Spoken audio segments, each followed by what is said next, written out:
쌤, 혹시 저희가 약을 먹다 보면은 스테로이드가 들어가 있는 성분들이 있잖아요. 스테로이드를 먹었을 때 좀 걱정되는 게 도핑에 걸리거나 아니면 좀 심적으로 보면 나 그 스테로이드 때문에 좀 세지나? 이런 마음이 들 때가 있는데요. 그거는 어떻게? 실제로 그러면 그 스테로이드 같은 걸 처방받아서 드셔보신 적, 꼭 먹는 약이 아니더라도 이용해 본 적이 있어요? 네, 제가 피부 때문에 바르는 맞아요. 거랑 먹는 거에 스테로이드가 들어간 적이 있었어요. 진짜 많이들 헷갈리거나 오해를 하는 부분인데, 저 운동하는 형 또 얘기하면 얼마 전에 저희가 같이 했던 팀 대회가 있었잖아요. 측정하러 간다고, 농담이었겠죠. 농담이었겠는데 이번에 측정 잘해야 되니까, 아마 두 번째 측정이었던 것 같아요. 저번 거의 기록을 넘어서야 되니까 아기 거 스테로이드 연고 바르고 나온다고 막 그렇게 얘기하더라고요. 이게 진짜 오해인데, 어떤 게 오해냐면은 염증, 아까 말하셨던 피부질환, 그다음 뭐 면역질환, 뭐 이런 각종 질병에 먹기도 하고 바르기도 하고, 이 스테로이드랑 우리가 또 한쪽으로 말하는 몸을 키울 때 도핑, 그것도 스테로이드라고 부르잖아요. 그래서 로이더라고 우리가 흔히 비아냥거리면서 얘기하기도 하고, 그 스테로이드, 지금 앞에 스테로이드, 첫 번째 스테로이드, 두 번째 스테로이드 두 개 나왔잖아요. 두 개가 달라요. 다른데 스테로이드라고 하니까 혼용돼서 헷갈린 거예요. 그러니까 스테로이드는 특정 물질을 지칭하는 게 아니라 애가 생겨먹은 어떤 구조가 있거든요. 어떤 특정 구조가 동일한데 얘네들을 스테로이드라 부르는 거예요. 첫 번째 말한 것도 그렇게 생겨먹어서 스테로이드, 두 번째 말한 것도 그렇게 생겨먹은 비슷한 부분이 있어서 스테로이드. 스테로이드라고 부르는 그 구조를 둘 다 지니고 있는 거죠. 일단 그래서 다른 거다. 우리가 약들은 직접 개발하기도 하지만 우리 몸의 호르몬, 이미 우리 몸에 나오고 있는 이 호르몬을 구조를 유사하게 변형해가지고 걔가 하고 있는 역할을 강화시키거나, 아니면 걔가 몸에서 빨리 안 사라지고 오래 머물거나 해가지고 이거를 약으로 쓰는 경우가 있어요. 어떤 우리 몸에 나오는 물질을 비슷하게 만들어서 살짝 변형시켰더니 효과가 더 세져요. 그러면 이제 그 효과를 더 강화시켜가지고 내가 원하고자 하는 방향으로 몸을 끌어당기는 거예요. 첫 번째로 말한 연고나 피부, 뭐 이런 면역 억제하는 그런 그 약은 소변 나오는 신장 위에 조그맣게 붙어있는, 잘 안 들어보셨겠지만 부신이라는 장기가 있어요. 원래 거기에서 분비되는 호르몬이 있어요. 그 호르몬이 코르티졸이라고 하는데, 스트레스 상황에서 분비가 돼가지고 에너지를 이용하는 거를 조절한다거나 면역을 억제하고 염증을 줄이는 그런 역할을 하는 호르몬이 있어요. 우리 몸에 나오는 호르몬을 변형해서 좀 더 효과 있게 만든 글루코코르티코스테로이드가 있어요. 두 번째로 말한 근육 합성, 몸을 좋게 만드는 그런 스테로이드는 아나볼릭 스테로이드라고 해요. 앞에 글루코코르티코이드 스테로이드, 아나볼릭 스테로이드, 비슷한 구조를 갖고 있지만 얘는 남성 호르몬을 얘기하는 거예요. 부신에서 나오는 호르몬을 가지고 변형한 글루코코르티코스테로이드, 남성 호르몬을 가지고 변형한 아나볼릭 스테로이드, 그렇게 두 개가 다른 거죠. 결국은 알고 봤더니 그런 우리가 먹는 스테로이드, 더 흔히 말하는 거 글루코코르티코스테로이드였어요. 이거 먹으면 세지냐? 라는 게 질문이었잖아요. 이 글루코코르티코스테로이드는 부작용이 되게 많은데, 그 중에 하나가 오히려 아나볼릭 스테로이드와 반대되게 근육을 분해하는 부작용이 있어요. 반대로 말하면 이 약이 남용이 되면 내가 원하는 근육 합성의 방향과 반대되는 어떤 부작용이 있을 수 있겠죠. 세지냐 하면 세지지 않아요. 오히려 약해지는 거예요. 그럴 수 있죠. 그러면 두 번째, 도핑에 걸리나요? 라고 했잖아요. 이거 우리가 말하는 그 아나볼릭 스테로이드와 다르네? 근데 웃긴 게 도핑에 걸려요. 왜 걸리는 거예요? 왜 도핑으로 약물을 규정을 한다고 생각하세요? 그 사람의 반칙을 그쵸. 막기 위해서.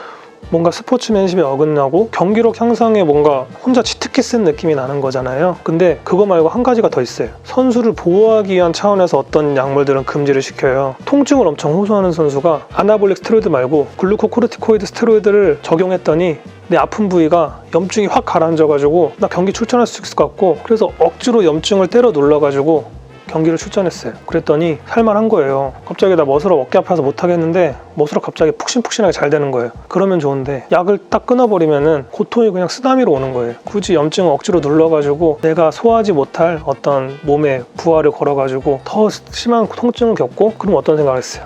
이 약 없으면 난 못 버틴다. 근데 아까 말한 것처럼 이 스테로이드는 계속 먹으면, 이게 아까 호르몬이라 했잖아요. 내가 없어도 우리 몸은 뭐 잘 이겨내네? 이렇게 생각하는 거예요. 원래 하던 애가 위축이 되는 거예요. 이 약이 없으면은 면역 반응도 잘 못 일으키고 염증도 조절 못하고 여러 가지 부작용이 생기는 거예요. 그러니까 이제 이거에 우존성이 생길 수 있잖아요. 경기력 향상이 되는 면은 없더라도 선수 보호 차원에서 이 약물 먹으면 안 돼라고 이제 규정을 하는 거죠. 그래서 글루코코르티코이드는 경기 중에 금지하는 게 있고 항상 상시 금지하는 게 있는데, 경기 중 금지 약물로 되어 있고 우리 몸에서 씻겨 나가가지고 없어지는 기간까지 고려해가지고 어떤 선수가 경기 기간 중일 때 전에 끊고 복용하지 않아야 돼요. 그래서 다시 앞에 질문을 정리하면은, 염증을 억제하는 스테로이드 글루코코르티코 스테로이드는 먹으면 세지냐? 세지지 않고 도핑에 걸리는 그런 약물입니다. 그리고 우리가 알고 있는 아나볼릭 스테로이드와는 구조가 비슷해서 그렇지 다른 거고요.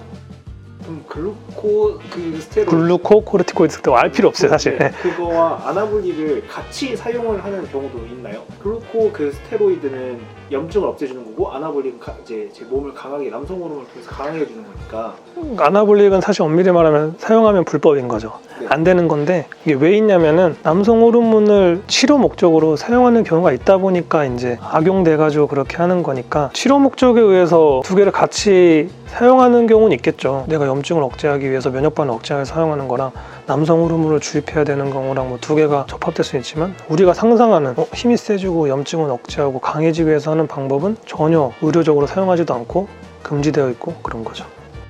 저희가 그런 아까 스테로이드에 관해서 이제 처방을 받게 되잖아요. 근데 그거를 빼놓고 처방을 해달라고 약을 달라고 하는 경우도 있는데 그게 빠졌을 때 또 다른 더 좋게 치료가 되는 방법이 있는 건가요? 왜냐면 염증 같은 경우에는 그 스테로이드를 쓰는 게 좋다고 하니까.